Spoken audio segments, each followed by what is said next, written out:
इधर राज्य विधि आयोग ने भी यूपी जनसंख्या विधेयक 2021 का ड्राफ्ट तैयार कर लिया है। जल्द ही आयोग इसे अंतिम रूप देने के बाद राज्य सरकार को सौंप देगा।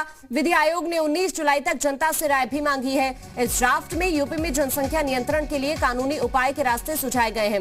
इस ड्राफ्ट के मुताबिक 2 से ज्यादा बच्चे होने पर सरकारी नौकरियों में आवेदन से लेकर स्थानीय निकाय चुनाव लड़ने तक पर रोक लगाने का प्रस्ताव है। विधि आयोग ने बाकायदा इसका ड्राफ्ट सरकारी वेबसाइट पर अपलोड किया है। आज विश्व जनसंख्या दिवस से ठीक पहले शनिवार को यह ड्राफ्ट पेश किया गया। हमारे साथ राज्य विधि आयोग के अध्यक्ष हैं, उनसे बात करते हैं। सर क्या कुछ ड्राफ्ट में चीजें रखी गई हैं, किस तरह का प्रोत्साहन किया गया, क्योंकि ड्राफ्ट में इस तरह की चीजें जो है शामिल की गई? देखिए, ड्राफ्ट में प्रोत्साहन के रूप में अगर सरकारी कर्मचारी है तो उसको 2 अतिरिक्त वेतन वृद्धि दी जाएगी। सरकार से आसान किस्तों पर लोन मिल सकेगा। सरकार की जो योजनाएं हैं, विकास प्राधिकरण के जो फ्लैट और प्लॉट वगैरह हैं, उनमें वरीयता दी जाएगी। उनके बच्चों को स्कूलों में एडमिशन में वरीयता दी जाएगी। और अगर कोई बीपीएल परिवार वाला व्यक्ति एक बच्चे के बाद नसबंदी करा लेता है तो उसको 1 लाख रुपया एक मुश्त दिए जाने का प्रावधान है। और उस बीपीएल वाले परिवार की पूरी शिक्षा का पूरा दायित्व ग्रेजुएशन तक राज्य सरकार का होगा। और इसके अलावा हमने इसमें एक स्टेट पॉपुलेशन फंड बनाए जाने की भी संस्तुति की है। और इसमें ये भी व्यवस्था की है कि कुछ लोग जो अगर इस नीति का पालन नहीं करते हैं तो उनको चुनाव लड़ने से भी रोक दिया जाए।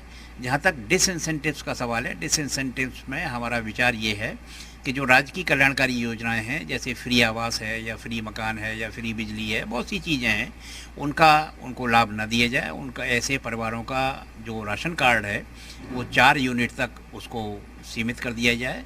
और इसमें ये भी व्यवस्था है कि व्यक्ति अगर स्वेच्छा से नसबंदी करा लेता है तो उसको ये लाभ दिया जाए। सर, ये जनसंख्या ड्राफ्ट तब बनकर के तैयार हुआ है जबकि कल सरकार जो है जनसंख्या नीति लागू करने जा रही है।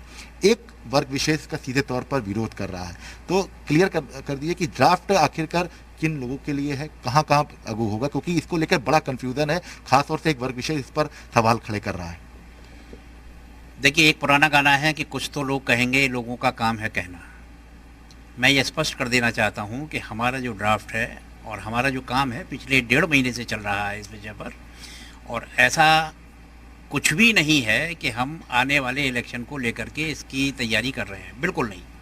दूसरी चीज़ ये कि जैसा मैंने बताया, हमारा जो ड्राफ्ट होगा वो सर्वधर्म समभाव का होगा।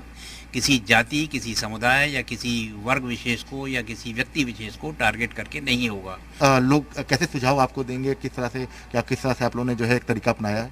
हमने अपने आयोग की वेबसाइट पर इसको अपलोड कर दिया है। और वेबसाइट पर अपलोड करके या तो वो वेबसाइट पर ही हमको सुझाव दे सकते हैं या हमको ईमेल से सुझाव दे सकते हैं या किसी लिखित रूप में हमको सुझाव दे सकते हैं या फ़ोन पर भी अपने सुझाव दे सकते हैं।